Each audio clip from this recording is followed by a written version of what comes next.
Burns now with a cross. This is Vernon! Vernon scores! Grimsby Town is over! Utter delirium at Blundell Park! Charles Vernon!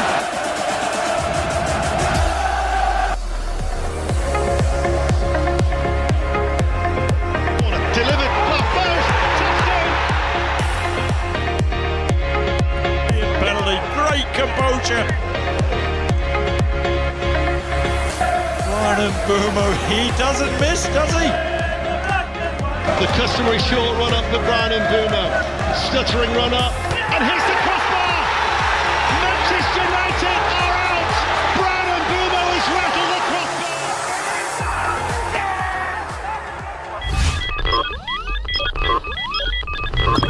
crossbar! This is TNT Sports' Adam Summerton, and you're listening to Three Fish on the Shirt. Hello, welcome to this week's Three Fish on the Shirt. It's the day after Bristol Rovers, and it's me, Dave Dixon, again with you with the team, the Three Fish team. It's Rossi. Morning, Rossi.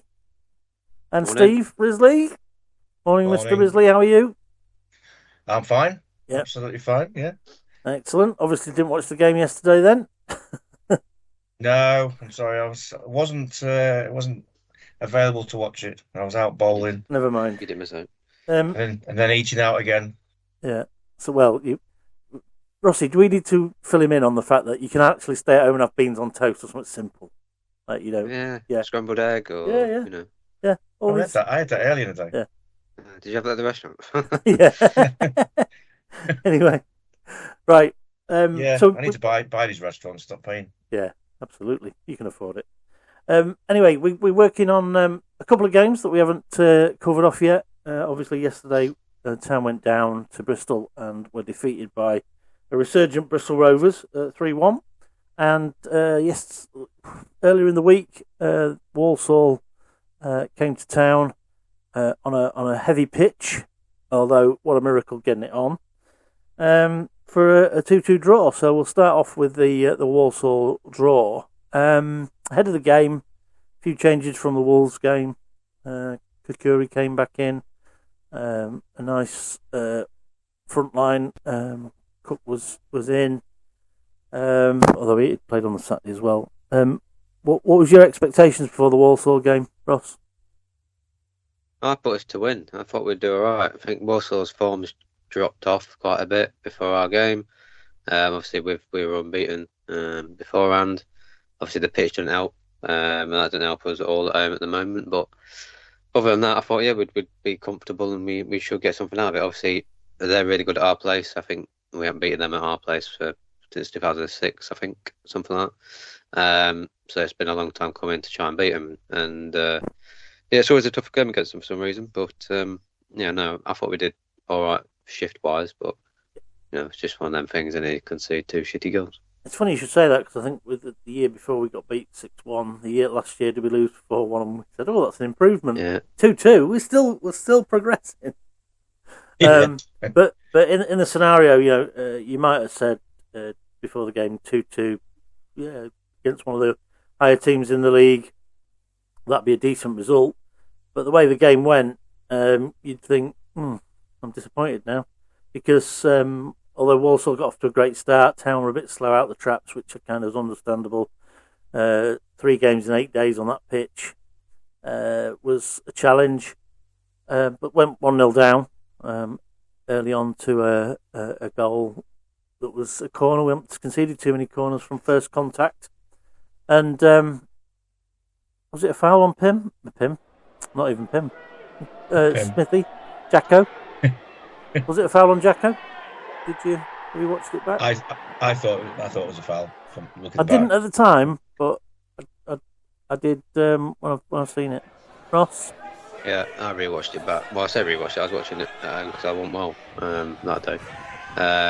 The corner comes in, nice corner. It's underneath the bar, which we really want it, to be fair. You backed Jacko to get hold of that under normal circumstances, wouldn't you?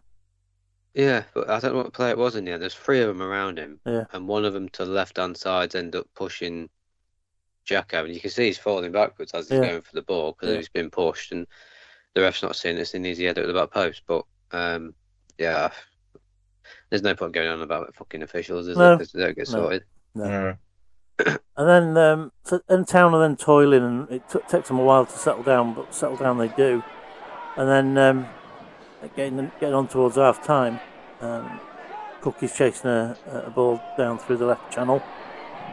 Keeper comes out, makes complete balls of it, tries to kick it, but kicks Cookie in the chest. Cookie goes down. At the time live, it was right in front of where we are, and I was red card straight away all day long. I know I've got black and white tinted spectacles, but yeah, you can't kick somebody in the chest and hope to get away with a yellow. I'm sorry, not like that. When you know, especially when you're nowhere near the ball, it's reckless, even if it's not deliberate. Yeah. Views on that? Any dissent on that view? No, we had a good view of it, and their keeper was time wasting anyway. On it every goal. We were Well, time wasted after 10 minutes, weren't they? Let's be honest. It was ridiculous, and then he did that, and we were. I don't know if the referee. It was a sending off, but I think the crowd we were all up for him getting off, sending off, and I think the referee maybe paid to that a little bit. But, well, although that ref, I think was more likely to go the opposite way to the crowd, to be honest. Yeah, I don't know. We were loud, and then was it everybody around us? Was it Sean says something like says, "Well, I don't care what the result is now, as long as he's got sent off." We're all happy. I was so happy he'd gone. You can waste all the time you like now, keeper. That was the sort of things that were coming from the pontoon.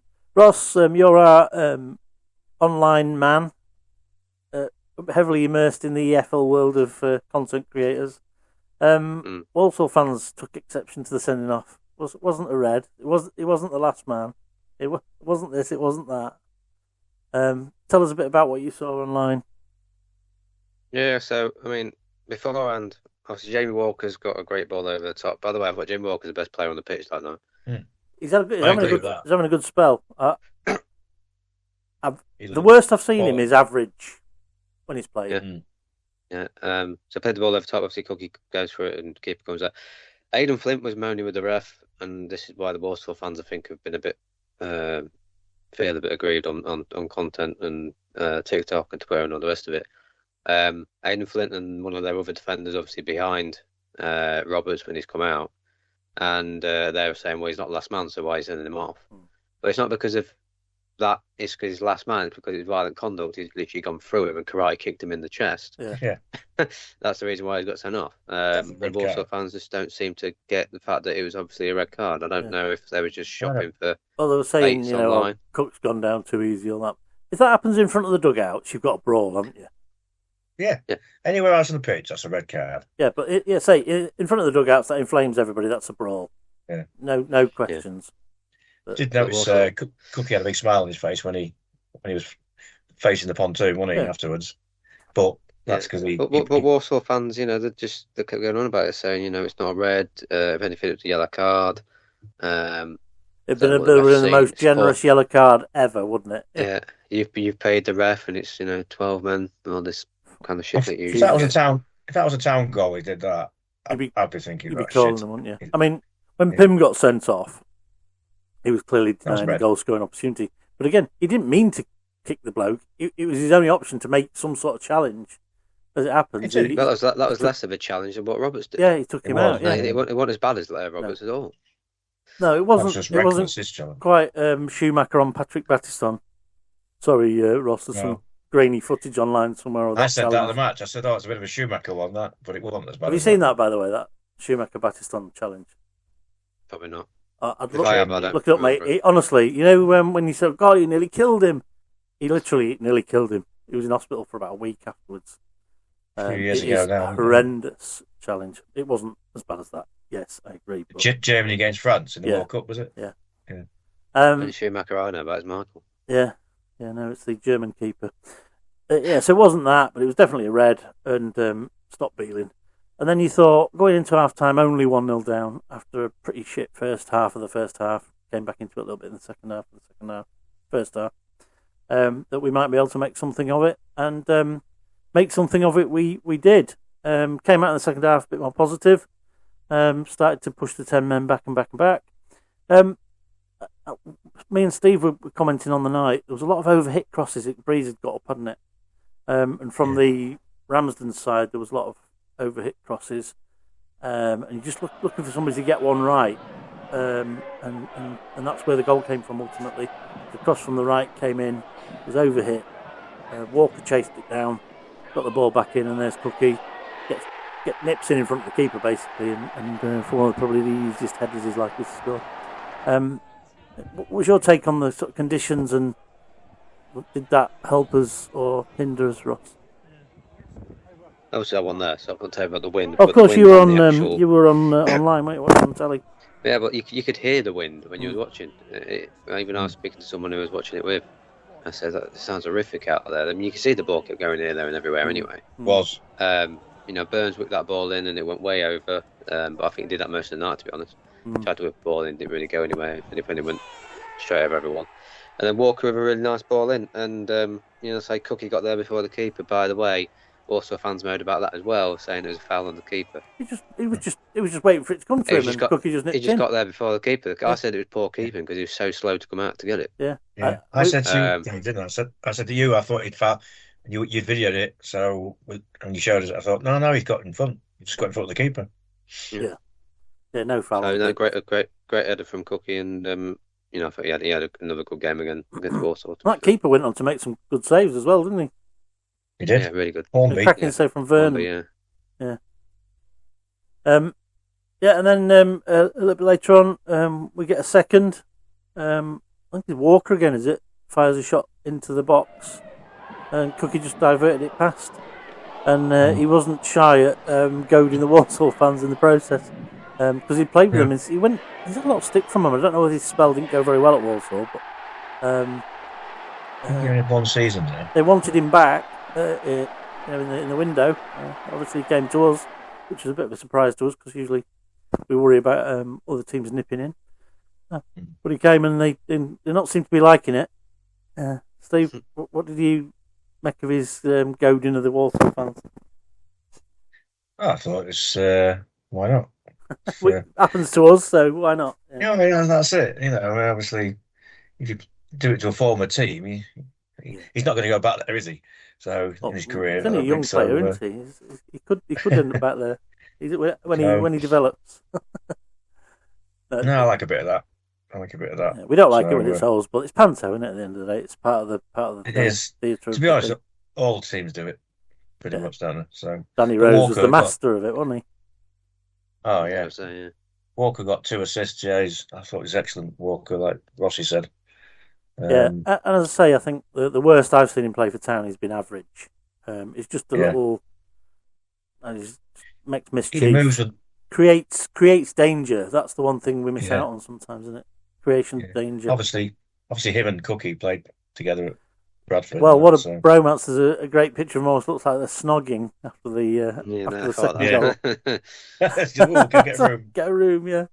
But yeah, it's clear to see there's genuine connection there with those guys, and it's not just it's a close friendship that you can take advantage of on the field. If you know your mate, it's one thing having a tight knit group, which I think we've got now, and they're all looking out for each other. But when you've got players who've specifically got a connection like that, and that can play into the match as well, that's only a good thing. That second goal, by the way, from where you were sat, could you physically see Cook get a touch or not? No.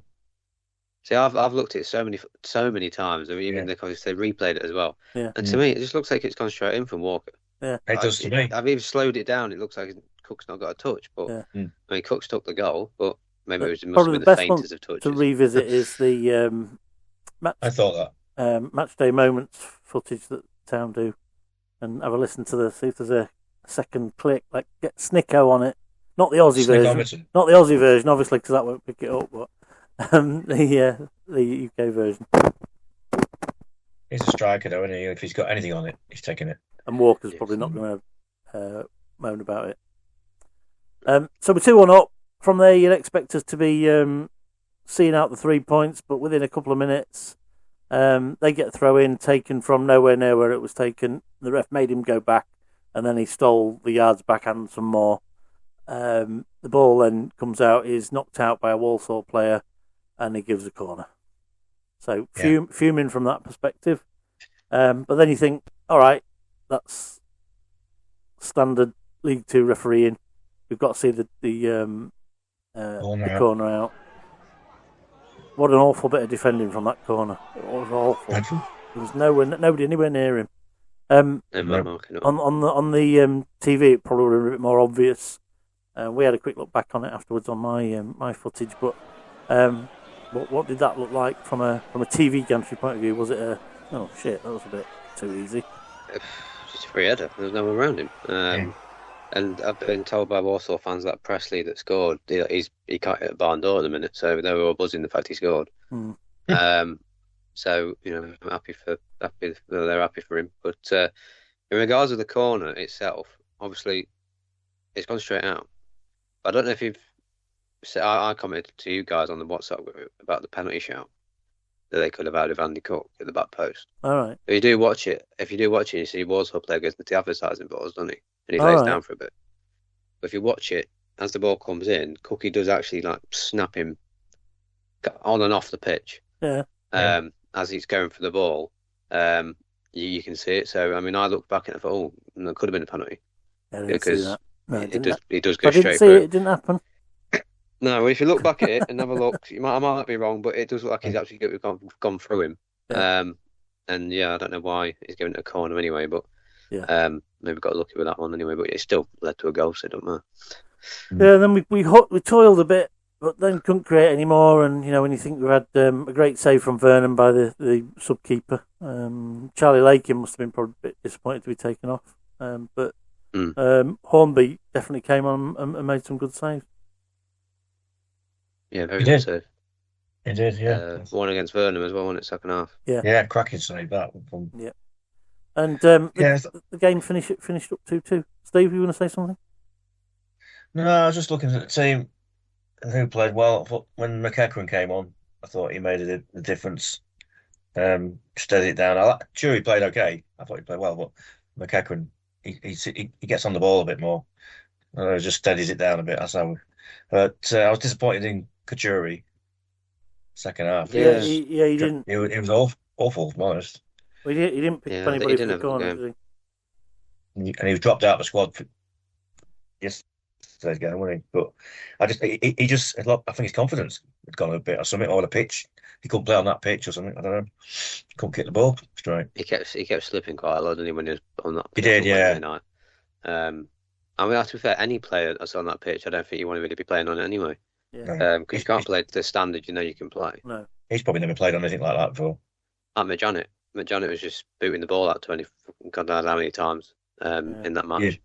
Yeah, well, they changed the tactics, didn't they? Artell said, didn't he? He was trying to get them to not play short balls, play longer balls, and they couldn't control it with the wind. And the conditions were pretty ropey. I mean, it was dreadful. So cold, wasn't it? Oh, I tell you, honestly, it took me an hour and a half to get warm when I got in. Yeah, again. Really, it's just cold. ridiculous, so cold, and with that wind. So everyone was going for Bovril at half time, weren't we? Yeah, diving in. Well, I didn't move. Steve says, "I thought you were coming down for a Bovril." I said, "Yeah, I was waiting for you to bring I went to get Bovril for you in seat service." It took me 5 minutes trying to get my lid on it, and he kept on blowing off. Give up in the end. Yeah. So, a draw out of where position we kind of ought to have seen the game out was disappointing. There was a set of results on the night that probably favoured us as well. So we had Barnet 1, Swindon 2, Barrow 0, Harrogate 1. Bromley didn't get their regulation 2 goals and drew 1-1 with Cheltenham. Cambridge 1, Colchester 1. Chesterfield was probably the outlier in the results we would have wanted. Was 1-0 at home to Gillingham. Crewe lost at home to Fleetwood. MK Dons drew with Crawley. Oldham beat Bristol Rovers. Salford lost at home to Newport 3-1. Shrewsbury beat Notts County, and Tranmere lost at home to Accrington. So on that basis, it wasn't a bad set of results. So it felt a bit worse that 3 points were not gathered up. Yeah, I thought Walsall fought hard though. You said it as well, Dave. Second half, they battled and they they kept really got. pressed high up, didn't they? And they never stopped chasing the ball around. And you thought, can they keep this up? Can they keep this up? And they did it. It stopped them getting hemmed in completely. I was quite impressed with them actually. Yeah. In the second did half. that come through watching it on telly? Yeah, the shift. I think it's hard, especially going 10 men that early as well. Yeah. It is hard to try and keep. You take a draw. If you're, I think Matt Sadler's rubbing his hand together coming at the end of that match. Saying he's got a draw and he's got 10 men. Yeah. And I think in a way he was buzzing with that. But if they showed their defensive masterclasses, I guess, and they played really well, I thought. But I feel like we could have got something out of it if we played a bit more of a passing kind of left, right, or through the middle. I mean, it's hard on that pitch anyway, but there's a few chances where you probably wouldn't have seen it, obviously, where you were sat, because obviously I had a bit of an eye view on TV. But there was one where the second half towards the end where McEachran's passed it. He's gone on a bit of a run. He's come back into the box. And all it needed was another pass through to McEachran because he's free on the left-hand side. And McEachran could have had a shot or played it across the box. And it's probably an easy tap-in, but the player that had the ball, it might be Walker, to be fair, I think he either went for goal or passed it to the wrong person. Yeah. And that's the individual decision-making stuff they look back on when they review the video as a team, isn't it? And say, what's the decision there, And let's be honest, they're making decisions split second. They're not going to see everything that we see. It's easy to spot a pass from the bird's eye helicopter view, isn't it? And so 2-2 it was. Good set of results, made it feel a little bit more disappointing, as Steve said. I went on Humberside afterwards. Steve said he thought he could tell I was cold by just by my voice on the radio. I just got onto BBC Sounds, gone away back to my car, and then you came on, and you sounded cold. I was stood on the corner of Sydney Park, leaning against the railings, so I could speak to him. I was hoping to get back to the car just in time, and I was about a minute short of the car when he rang me. Yeah. So I just stopped. And of course, when that happens, everybody who knows you sort of walks past and sort of tries to talk to you or say hello, and that. Like, I'm on the phone. That happens. Anyway, so that's the midweek game Wednesday, and then we've got a fairly quick turnaround to Saturday and a long journey to Bristol Rovers, and it all seems to be that after a big week, doesn't it, for us? And this week was no different. I had a bad feeling about Bristol Rovers for some reason. Didn't expect us to get anything yesterday, and I was spot on. I'm not saying that to be clever or anything. Didn't want to be right, but I had a bad feeling yesterday. What was you guys, Steve first, what was your expectation going into the game? Did you have any sort of hope or expectation? I thought we'd go and get a win there, to be honest. Where they are in the league. I know they've picked up form a little bit, but we should be going there and I didn't realise we haven't been there for 20 years, I think they said on the long time. But it's a long way to go after travel down on Friday, the team, and we only played Wednesday, so we had one day to. Well, we must have been there 10 years ago because we played in 2015-16. Yeah, it said on the highlights we've been there 20 years ago, first time.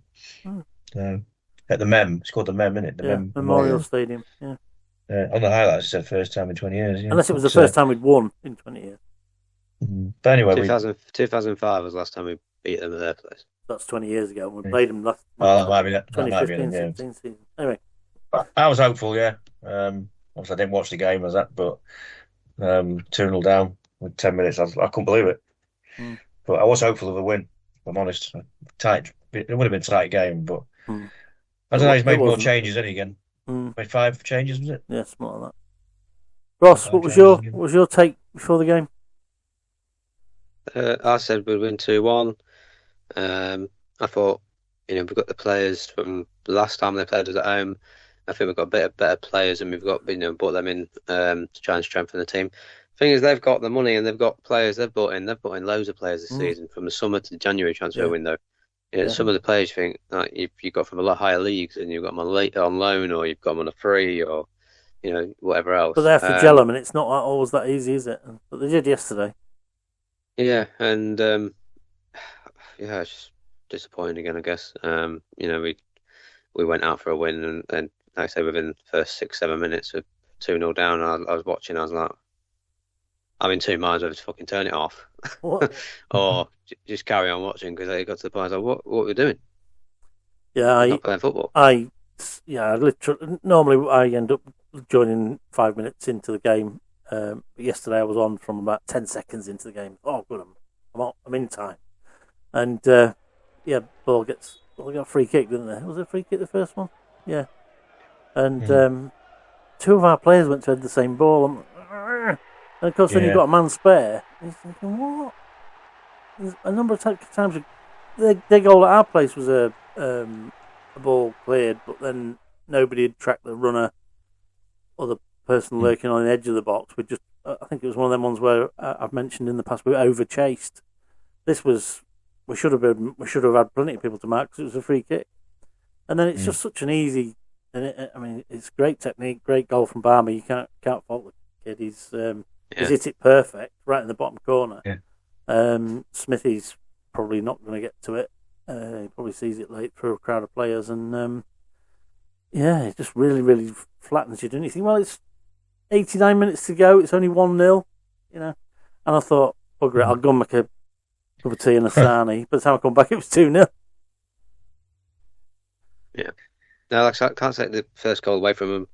Just long ball over the top. He got headed away from Janet, and they just hit the volley. But I think that's just one of them goals where it can happen. It's not. I wouldn't say it was bad defending, really. Yeah. It was just they went to clear it, they cleared it, but he's hit it really well, and it's just gone in the wrong foot. It wasn't the most. Wasn't the best of clearances, let's say. No. But yeah, it's just one of them goals, isn't it? Yeah. So you think, we can recover from that? You back them to recover from a first-minute calamity. But on 7 minutes, Quigley gets on the end of one and scores probably one of the easiest chances he's ever likely to get. If you weren't deflated after the first goal... Sorry, say again? Come from a goal kick, by the way. Yeah. Straight from goal kick. Rogers and McJanet went for the same ball. Yeah. Went for the same ball. Rogers out of position because he shouldn't be where he is anyway. It's gone to the player on his side where he should be. They've run round, put the ball in the box, and Quigley's got easy happen.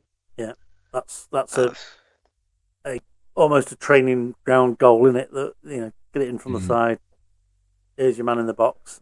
They're the sort of goals that we haven't scored when we're somebody slots the ball in the box and there's no one there. It'll flash across the goal. But 2-0 down. You think, well, shit, this is a big task now. Yeah. But after that, Town grew into the game and started to actually settle down and play a bit and look like the team that we would know and expect them to be. And so just before half time, 38 minutes, Cookie gets the ball in the box.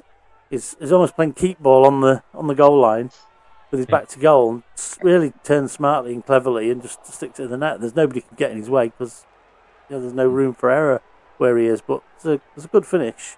It was. Rossi, you back Cookie to score in them situations anyway, but it was clever, wasn't it? Yeah, it just showed his strength, wasn't he? It's a big lad anyway, and it's what we've missed at Town for quite a while now. This is what we need, a big striker that can hold the ball up or knock the ball on or score headers and everything else.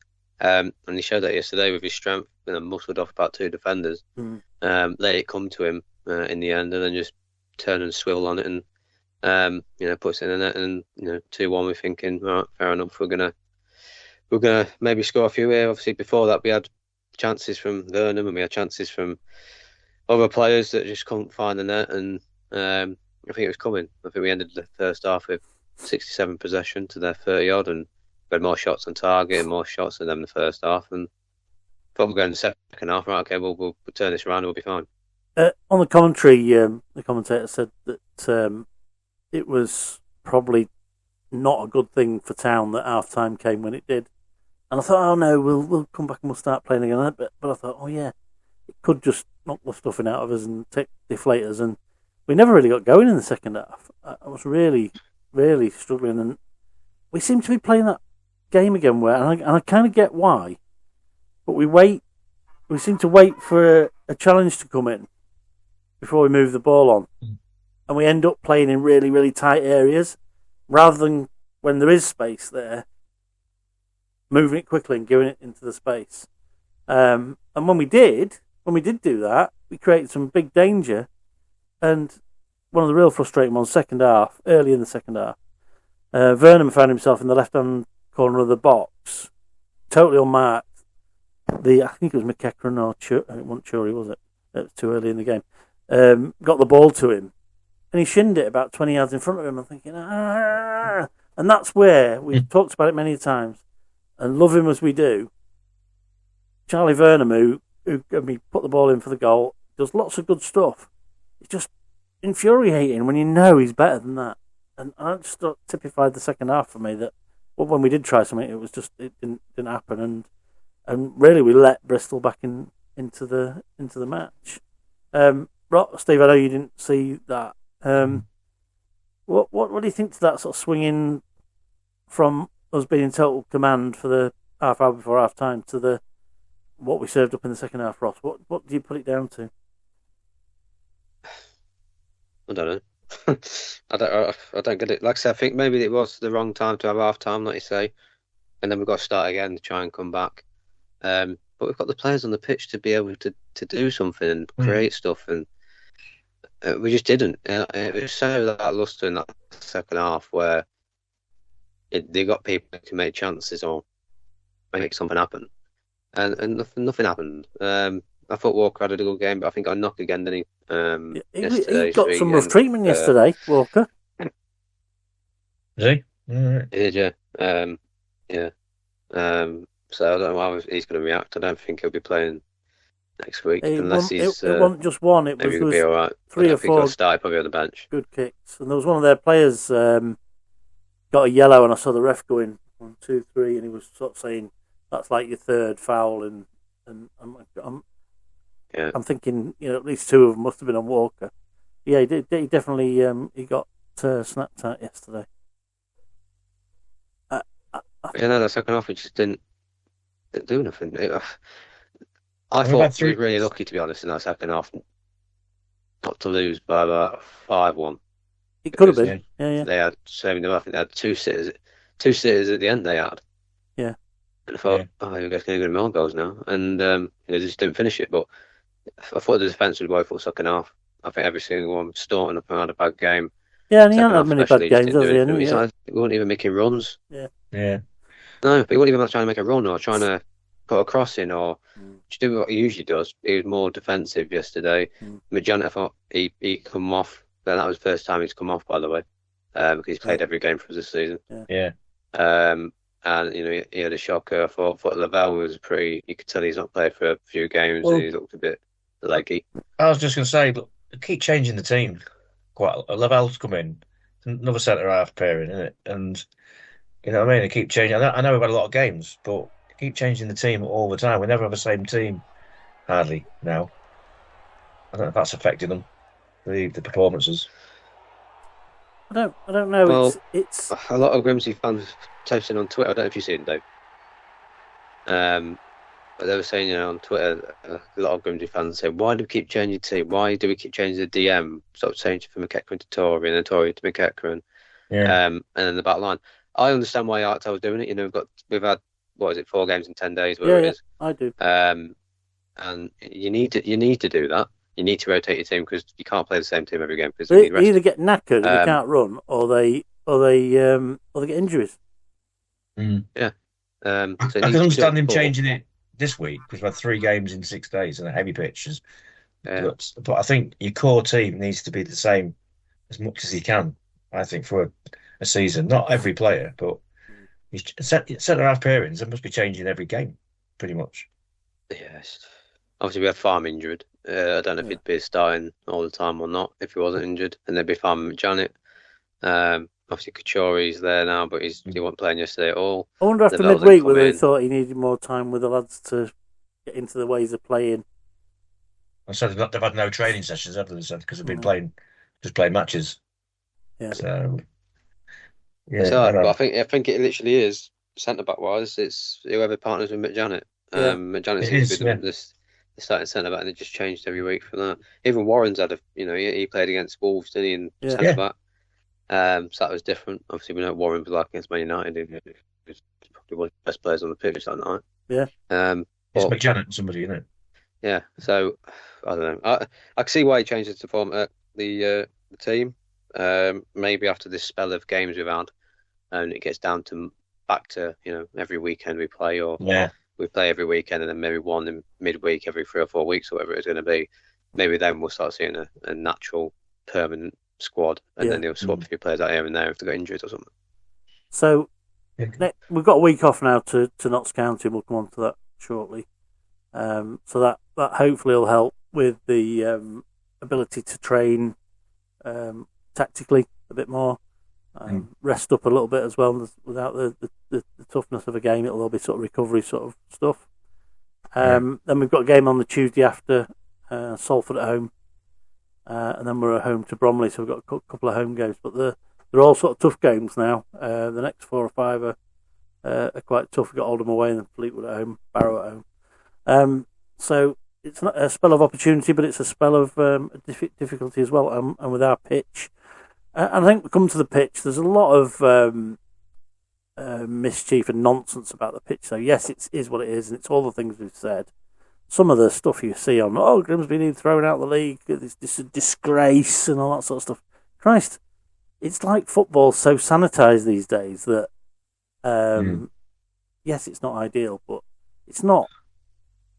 Players could die on that pitch, No, we didn't mention it, but the pitch on Wednesday, when we got there, we all said, my God, it looks amazing compared to Sunday. It was shockingly good, wasn't it, in terms of what we were expecting? It's not perfect by any stretch, but it looked amazing. It looked like a different pitch, to be honest. There was no mud. It was all flat. It was all solid, and it was playable. And for anybody who watches this who isn't aware, Town's pitch is basically built on an old brick pit. The soil, the understructure of the soil is effectively clay, so you don't get any natural drainage through that. It's the lowest ground in the league in terms of sea level, which I think it's 2 feet above sea level, which means any water you drain off is below the natural run of water. Whereas if you're high, everything drains downwards. So with everything going against it, it's a tall order, and it's always been like that. There's been loads of drainage put in over the years, things tried, but there's only so much you can do. David Artell said maybe he should have thought about this, because it's been here. This happens every year when it gets this, crap. That he should have maybe had a plan B on how to play on it. And he hasn't done that. So he said maybe he should have thought about that. Go long a bit more instead of trying to play football on the ground. Yeah, but it's the same for both sides. Both sides have got to come to it, but I don't subscribe to all this nonsense about it's a disgrace. It's a Sunday League pitch and all that crap. It's not that bad. Bloody hell, it's not great. But it does look. It does look bad. It looks worse on. It probably looks worse on TV than it does when you're there. Look. Yeah, probably. But then we haven't really got. Have we got really like I say, we haven't really got a bird's eye view of it as such. Well, I definitely haven't anyway. No, we're only 3 rows up in the stand. So honestly, though, the other night you walked into the ground. If you'd been at the Wolves match and you go, "Oh my God, how have they got it looking like this?" It was unbelievable, the difference in 2 days. Yeah, 3 days. And I think in any case, I think everybody would agree we need new pitch until the regulator sort of gets the funds flowing into lower leagues and ties it, as we'd asked in the fans forum, to infrastructure rather than spiralling wages. Then we're going to struggle to afford one unless some rich benefactor wants to give us £1 million to put a Deso pitch in. So well done to Martin, the ground. Absolutely, yeah. Big and his team. To him and his team. I saw a post. What do you reckon it's going to look? Hey? Sorry, Ross, go on. I think you said, what do you reckon it's going to look like when we play Salford? Well, it's not going to be a lot different, is it? Do you think it recovered quite a lot? And what's that? I don't know what they can do. I mean, they've got plenty of time to do something with it now. So whether or not it might look a lot better, and then they've put more I don't know what they do with it. Did they put sand in it, or did they put dirt in it? Or I don't know. I don't know, they must have put some sand down in it. Patch it because people were saying there's a lot of holes in the pitch on Wednesday night, and saying that you can see the ball getting stuck in the holes. So I'm assuming they'll just fill all them in, but you'll be there all day. Yeah, there must have been divots. Divots that are created by the play. I was going to say, if they can get it in a good the condition it was on Wednesday after Sunday, it should be a lot even better than Wednesday. The other thing is, it depends on the weather, doesn't it? I mean, if it doesn't rain too much, then it'll be all right. But good forecast. It starts to needs to start drying out a bit. I bet the benefit will be March, April time for it to start warming up and naturally drying off a bit. But one thing I did see this week, Cleethorpes Town put a post out, and it was the chap there mowing the grass saying, best pitch in the area, sort of thing. And but I think yours would probably look pretty similar to ours if you'd had 3 games in 8 days with all the rain we've had. And he come back, I think it was the groundsman come back and said, he said in fairness, we're hoping not to come out of the next few days unscathed with that. And he sort of basically said what Ross and Steve, you just said about the team at Town getting it to where it was. It's nothing short of miraculous to get it to be as it was. Can't believe it. Yeah. So that's that. So we go through yesterday's League 2 roundup, and again, I don't think the results were massively too bad for us in some respects. We'll just whiz through quickly. So we've got Fleetwood 3, Barrow 2 in the early game. 2-0 up Barrow, wasn't it? Barrow. 2-0 Barrow. Yeah. 2-0 up after 34 minutes, and then it's a second half onslaught and a last minute winner for Fleetwood. So that'd be a bit disappointing for Barrow. And Derby, don't it? Did Rose played up front as part of a 2? Looking at that, but has he won yet with Barrow? I don't think he has he? I think so. No, there was one the other night, 1-0. They beat somebody 1-0 late on the other night. Oh, don't know. I watched him the other week when they played last week when they played. I can't remember. It wasn't. They lost anyway. Yeah. Lost to Harrogate. One of the two anyway. It was really, really, really, really poor game. Yeah. Oh yeah, it was Harrogate. Yeah. Lost to Harrogate 1-0, didn't they? They're on really bad game. Yeah. Swindon 1, Crew 2. So good that Swindon lost, bad that Crew won. That was. Watched that game. You watched it, yeah? Any good? I did. I thought Swindon were pretty poor, to be fair. First half didn't really offer anything. Crew had the first goal in like the 45th minute, half time, just before it went in. Ollie check, yeah. And then they got another one, and Swindon I don't really think they offered out. They brought Ollie Palmer on, and he tried something, and he was moaning non-stop. That's surprising. But yeah, they got their goal in the, I want to say 64th minute off the top of my head. I'm probably wrong. It was the 64th minute, yeah. But good knowledge. Oh, I'm good at that. And then after that, I thought, here we go. They're going to do a comeback here, and yeah, nothing really happened after that. What was the goal scorer for Swindon? You remember? Can you pronounce it?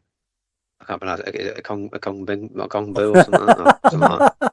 I don't know. Something like that. A Lockerbie or something. Ola Kigby, I've got here. Yeah. It's probably not that, but anyway, yeah. It wasn't enough to get them back on track. Accrington 0, Shrewsbury 2. Bit of a surprising one because Accrington are sort of mid-table, looking upwards.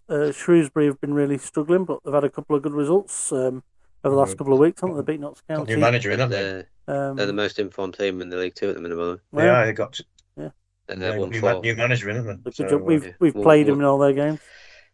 They've won 4 on the bounce now. Amazing how you get new manager in and they check just all of a sudden there's that winning. Yeah. Bristol Rovers 3, Town 1, as we've already discussed. Cheltenham 3, Salford 2. Now this was nice because throughout the game you've got Salford going in front. They had a red card on 48 minutes. Your old mate Isaac Hutchinson scored. He's on loan from Bristol Rovers, isn't he? At Cheltenham. Yeah, he's gone back there now. He's got a penalty in the 51st minute to put them on level terms. But Salford, even with a 10-minute after 48 minutes, had scored a goal through Orr in the 76th minute. But Ashfield in 84 and George Miller in 90 plus 6 won it for Cheltenham, doing us a massive favour in the process. So Great result, that. another one for us. Good result for Cheltenham. Yeah. But Salford seem to be struggling, isn't it? Yeah. They do, yeah. Definitely. They've got a lot of injuries there, I've noticed. I can't remember who was got injured now. I say they've got a lot of injuries, can't remember the other. Aluwo, their centre back, got injured. I think George Grant's injured at the minute. Callum Ceesay's injured. So they've got a few injuries that was not going to help them. But they've got no money to replace, haven't they? So hard luck. Salford, they've lost. They lost 5. They've lost 5. Oh, including the Man City game. So they've lost 4 of the last 5 league games. Wow. It's terrible, isn't it? And it shows you how quick form can turn around one way or the other, doesn't it? After a good run. Colchester 4, Barnet 1. That looked pretty tight. Goals either just before half time. They went in 1-1, and then Payne got a couple of goals in the last sort of 15 minutes. Oh no, sorry, he got a hat trick. Apologies. Yeah, he got a hat trick in 15 minutes basically to win the game 4-1. Good goal is 1-1. Can't we chip the keeper? Next one, Chesterfield 1, Crawley 1 at Crawley. I was looking at that all afternoon thinking, bloody Chesterfield, Swanee gets 1-0. And then Williams, 95th minute, equalised for Crawley. So that was another one that, although it gives Chesterfield a point more, pulls them away from us by a point, it limits the damage considerably for us. Our old mate Mandeville scored for Chesterfield. Can't stand him. He really does my head in. I can't stand him. Gillingham 0, Oldham 3. Again, Gillingham have fallen off a bit of a cliff again, haven't they, at home, particularly? Yeah. Having a nightmare. They done it again, though, haven't they? Great start, and then just shocker. Going to fizzle out, haven't they? Yeah. I think the manager said that. Harrogate 0, Bromley 0. Bromley 2 draws in a row. What's going on? No goals. What's happening? Yeah. Are up in the form. they wobbling as they get towards the line? Well, there you go. Could be.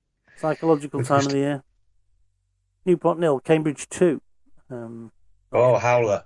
Pretty routine. Oh, I haven't seen this, but you have. Tell me. awful. I'm so glad we got rid of him. Well, funnily enough, after last week's, I saw the goals. I think it was MK Dons who were playing, and he let one in against Jordan Wright. We're talking about for who doesn't know, and it was one of them where he gets a chance to clear it with his feet, scuffs it to the edge of the box, and then they score. This one was a bit different, I understand, but I've not seen it yet. We'll put it up on here if we can get it. Just get the video now if I can get it up. Yeah, just describe it for me. Trying to find it. I did find it a minute ago. If I described it, yeah, ball comes in, Jordan Wright goes for an easy catch, like the easy. I could have caught it, and it's got to fall quite away. If you were stood on a box, you set yourself up there, mate. I did.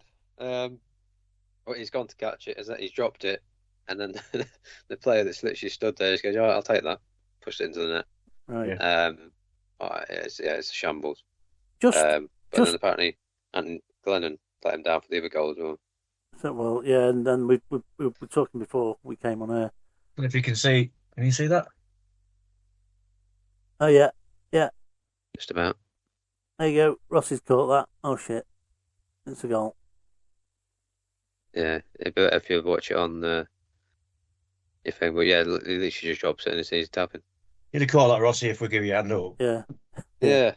Rossi, just out of interest, we need to clear this up because on the pod, according to everybody who meets you in person, you must be 7 foot tall because I must be huge. Yeah, because the shirts. It's so shocking to people when they meet you that you're just a little ball of magic that we all love.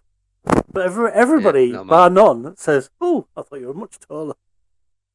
Yes, Fans Forum is an example of it. There's about 3 or 4 people. I got there and met a few friends. Yeah. Met a few friends of yours and saying about a pod and how either that, we've just got really mean friends. Get a measuring stick behind you. So, yeah. So do we have an official height, Rossi? Are you prepared to share your official?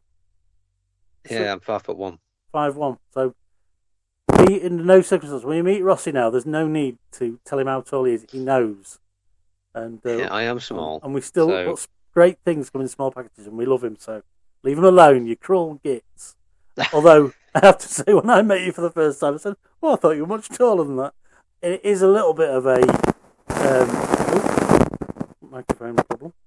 It is a little bit of a throwback to the COVID era when we were all meeting on Teams meetings and online, that nobody knew how tall anybody was, especially if you hadn't met them in person before. So yeah. Anyway, let's say we put that to bed now and never have to speak of it again unless we're taking the piss, in which case all bets are off. So you would have caught that. You would have caught that. I will say. Yeah. Notts County 5, Tranmere 0. Tranmere are on an absolute mare run. I think they've had one win against Crawley at home the other week. Other than that, they're just getting battered every week. I think we all know what that means. We need to see Mr. Dennis crying, don't we? Yeah, the last game of the season. So, that'll get overlaid on top of this as we're talking about it. Him crying. And that was yesterday's results. So that sees us to the table, which, again, was the one thing that gave me some solace after the match, that we were in 11th, 49 points, only 4 points behind Chesterfield on 53 with a game in hand. So I thought, that's a lot closer than you'd think after the game yesterday would have left us. We've got Colchester Rovers in 10th on 49 with 32 games. Walsall a point ahead of that on 50, 31 games. Salford on 52, 31 games. Chesterfield on 53 with 33 games. Crewe on 53 with 34 games. MK Dons 32 games, 58 points. Swindon in 4th on 34 games and 61 points. And that's where the line is for the automatics. Then you've got Notts County in 3rd on 61. Cambridge on 63 and Bromley are top on 65, and all the top 3 have played 33 games. So we've got some leeway, and although we've lost one game, you can't win every game. It's not all over. There's still loads to play for, isn't there, for Town fans wanting to look for some positivity out of it. Were you surprised when you saw the table yesterday after the game? Yeah. I thought it would be 7 points. It's a few slip-ups in there from other teams, which helps, but it's just games like this we should be winning, and then we'd be even closer to playoffs, and we'd even, we'd be right in the running, proper running. Yeah. Like I said, I think there's, you say, 42 points up for grabs still, something like that. Yeah. It's still a long way to go, and other teams that are on good runs and maybe have we bad need to runs. keep on. It's just if we won yesterday, These next 5 games we've got would have been on 52 points and would have been in 8th, 1 point. You know what I mean? Yeah. It's just that we just don't quite get to the. Well, we win on. We have that great winning streak where we don't go anywhere, and then we then can't kick on once everybody else starts dropping points. It's similar to last season, really. To be honest, isn't it? Yeah. I remember after the Port Vale game at Christmas, we'd just had 2 or 3 wins over Christmas, haven't we? We beat Harrogate and we beat Port Vale, unexpectedly battered them. And we were like 8th or 9th, weren't we? And we thought, we haven't even moved. And then a week later we got a draw and jumped about 5 places. I don't want it to be like it was last season, where we're getting down to the last 3 games of the season and we may or may not go into playoffs, and again we fall short on the last day or last two games. It's hard. It's I'd rather have a bit of a cushion. It is a tough league, but it's the same every year with League 2. It seems to be. It's very tight all the time. And Grimsby don't seem to be on the better end of the tight league. They're always on the other side of it. Yeah. But we'll see how it goes. Tranmere last game of the season is going to be interesting. Maybe we'll be fighting for playoffs, and they'll be fighting for relegation. Who knows? Don't even talk to me about Tranmere. Their last game of the season. Plans ruined. I think Tranmere they've got 35 points. I think you need about 40 points, do you? 45? 45. You need. I think the when we went down on 43, it was the highest number of. Yeah. 43 or 44. It was the highest number of points that had taken you down for a few years. So it's, if you're getting up there, you're looking pretty safe. So they it's probably tight down there, though, isn't it? You're not going to Tranmere. Sorry. You don't go to John Meadow? Don't go there. Why? Okay. My plans were to Not bad. go there with my mate. My nephew's having a Yeah. christening. He's having a christening on a Sunday. Oh, you got that to go to. No Rather way. last game, My so- plans will be rejigged to allow me to get home and then travel down there. It's not going to happen. So I'll be in Somerset watching it from Somerset, unfortunately. I'm going. So thanks, Jordan. You're a star. Anyway, Got to sort that out. next up, Shocking that. the What's bottom. We've got Newport bottom on 24 points. Tight down, isn't it? On 33 games, 24 points. Harrogate, 34 games, 26 points. Barrow, 22 games, 27 points. Crawley, 34 games, 28 points. So they're a long way off being safe. Bristol Rovers did themselves a massive favour yesterday, 30 points from 33 games. So none of them teams out of it. Then there's a big jump up to Cheltenham on 35 with Shrewsbury and Tranmere all on 35. So they probably need another couple of wins and draws to be safe. And the rest is it's probably any two from 5, but probably I'd most think, likely yeah, the bottom bottom 5. 2. I seen who I did have a look yesterday who at the moment will be coming down from League One. Yeah. And you look at some of them teams and you think, well, it's not actually bad away days to be fair. Go on, You got who Port we Vale again. got? I'm not going there. Yeah, Port Vale. Not a fan. As it stands at me, you got Port Vale. Yeah. You got Rotherham, That's decent. which won't be a bad away day. Yeah. Northampton Hmm?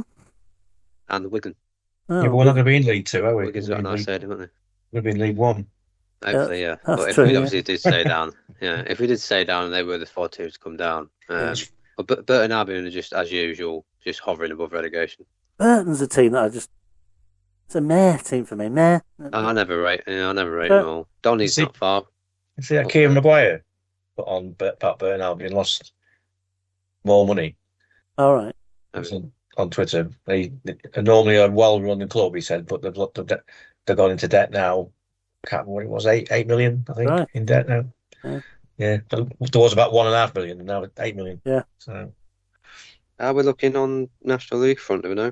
I know Scunthorpe lost again yesterday. Yeah, Scunny lost. yeah, Skulls got lost. That was decent. They were 3-0 down after about 35 minutes, I think. Yeah, York won 4-1 against Halifax. So that's Rochdale are top at the minute by 1 point, but they've got a game in hand as well. Rochdale, York, Carlisle, top 3. And the Yeah. other teams, Bournemouth, Scunthorpe, Forest Green and Southend. Yeah, Scunny can pretty much say goodbye to it automatic. I mean, they're 18 points off that, aren't they? yeah. But they're 9 points clear of falling out of the playoffs, so it should be all right for playoffs. I don't honestly think I'd mind. I wouldn't mind Bournemouth coming up, you know. Yeah. Something different. So we innit? can laugh at him while we're in League One, you mean? He's not very optimistic, is he, Yeah. Steve? Come on. I'm not, no. Bournemouth, yeah, they've still their manager, Luke Garrett, I think it is. Luke Garrett. Yeah, he's been there a long time now. Wasn't he the co-commentator at the Wrexham? Wasn't he on the sideline commentary for the Wrexham game? Yeah, I think he was. Yeah, he does do that Yeah. thing then. Boston Yeah, I like drew, him. I like him actually. I like him. So it was, Boston drew 0-0 with Tamworth yesterday. yeah, this is strange. Done a Wasn't good run, though, But, aren't they? Yeah, they're 12 points off the playoffs at the minute. it? Oh, I'm just which is looking a at. long way. No, I'm just looking at the new. I think the new. What's the name manager? I've got not Newport. Shrewsbury Town manager. Yeah. He's come from Brackley. Yeah. And the Brackley manager now is Andy Wing. Yeah, I Yeah. saw that, yeah. Yeah. So because they Embarrassed. they won yesterday. I was looking at that. So Yeah, Rochdale, like you say, a point ahead with the game in hand. Rochdale, York, Carlisle, Scunny, Southend, Halifax, Hartlepool are all ex-league sides that you wouldn't mind having back in. I mean, for me, they're the sides you want to see coming back. I want York to come. Not your Brackleys and your Weldstons and your Eastleys and all that. I prefer to see some of them teams come back. Thing is, with York, do you think York could be the same bit like Wrexham, where they'd come up and then actually fight again in League Two to go up again? I don't know. I don't know. They are a bit of a I think different they beast. could. They missed out last season, didn't they, massively? Yeah. I felt sorry for them because they had loads of points. Funnily enough, a team that plays at the same ground in the Rugby League, York Knights, have massively they've got into Super League, and they've spending money. So there's some money in the city in terms of spending on sport at the minute. They took one of Warrington's big players at the end of the season, Paul Vaughan.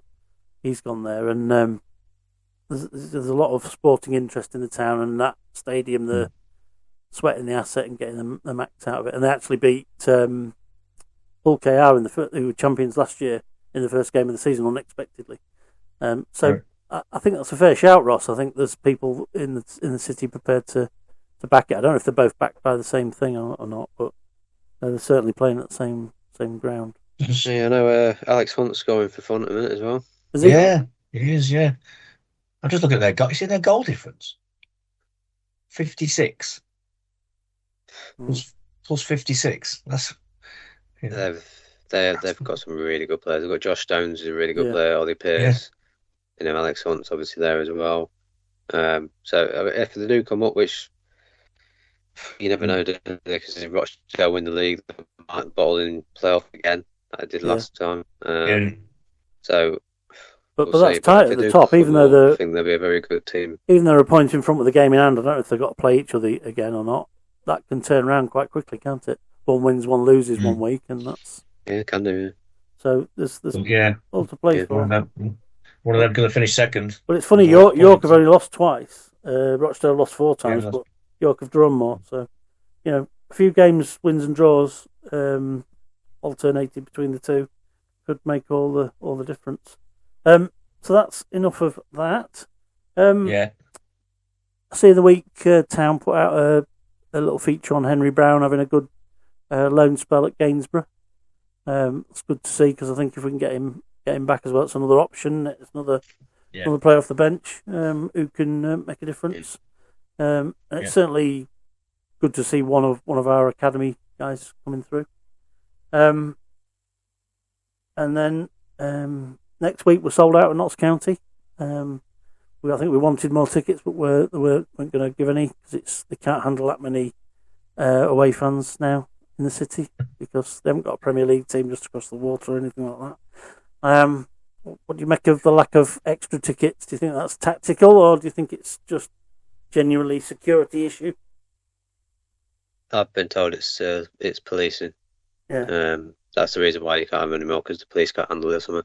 I don't. Last time I went to Notts, we had 2,300, I think it was there when I went there last time. So they can obviously do it, but there's just to be there just over 1,900 of us there on Saturday. Am I looking forward to the game? No. Do I think we'll win? No. But you've got to look forward to... Our record against them is so bad. Well, the last time I was there, we won in extra time. It's got to change, but... Well, no, last I lost last time I went there. Yeah, last time we beat them was a playoff, so... Yeah. It's been a long time. In my mind, that's the last time I was there. 5-2, wasn't it? 4-1 when you went. 4-1. That was one of the basketball game. That was one of the early podcasts. That was you rang in after the game, and I did That's right. Yeah. I did a show on the evening and put it out when we were just starting out. 4-1. Then the season before that was 3-2 when Clifton and Rose scored, and then the season the time we played them before that was the playoff, which was lifted. Well, that 4-1 game, every one of their goals was dodgy.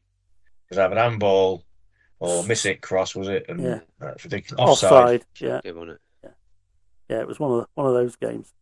But my cat died as well. Oh shit! That's I can remember that. The worst thing. I had to go put down and then go, and then I went to Notts County. Yeah. So you'll be having a bit of trauma next week when you go back. Bring it all flooding back. Yeah, we'll bring back. Yeah. But we're all going, so that's like a free fish on the road. Yeah, we'll be there. Sat in seats, not free stand, not the safe standing. We'll probably still be. I think both times I've been there, the last 2 times you've been stood. There's no seating. If you sit down, you don't see much. Put it like that. Yeah. Obviously, you got your seats and you're allocated ticket, but I don't think I'll be in my seat. I'm going with Mrs. who's coming, Kerry, her lad Levi and Liv. They're coming from Manchester, so we're all just going to try and get the same area and just stand next to each other. I don't know if they'll be like, "Oh, you need to sit in your seat," but no one does it. Well, I've been there once with a ticket, and it was row. I can't remember what row A something, and I showed us Stewie we went and got one of them rows. Sit anywhere. It's like, all right, mate, yeah. So yeah. I don't know. We'll have to wait and see. But Get there early. You know what people are like though. They're like, "Oh, you're in my seat." Well, usually I do. To be fair, if I go to an away game, I do sit in my seat. Yeah. And then there's no arguing. Yeah. But you know, if you're going with people and you want to all be together, then you just do what you want to. Do you remember it's a Wednesday and you had somebody stood in front of you, Steve? Yeah. Oh, in behind the goal. Yeah. He was in the wrong place, wasn't he? In front of me, wasn't he? Yeah. I was like, and you were like, sort of saying, "You're all right, you're all right." And I was like, "Yeah, it's all right." And then something, I can't remember what happened. The goal, yeah, I think it was, or something. And I sort of barged him out of the way then with the celebration. Yeah, that was our last 3 fish on the road. Was the Chef Wednesday game when we did. That's good. That we did a little. It was a little 8-minute vlog, and it did quite well, to be fair. So that's sort of League 2 roundup. We look ahead to next week. Anything else upcoming? Got some exciting news. If you, next week we should be able to announce a little tie-up we're doing with the club. So we'll leave that there. So big news next week. Hopefully we'll be able to let you know what that is. And we've got a special guest episode in the week, but we're going to we'll tease that out in a trailer of who it is. But all I'll say is, and it's going to be a 2-parter because we had 2 hours with him, and wow, what football knowledge! I know players don't always subscribe to massive football knowledge, but what football knowledge would you agree, chaps?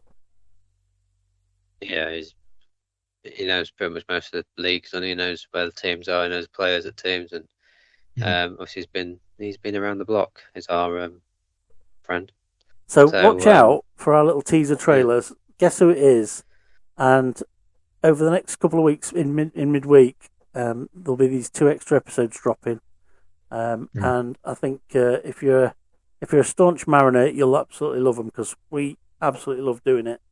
So keep your eyes peeled for that, and it will be with you shortly. Any other stuff? Sorry, I jumped in the gap with you guys thinking about whether there's anything else to speak of.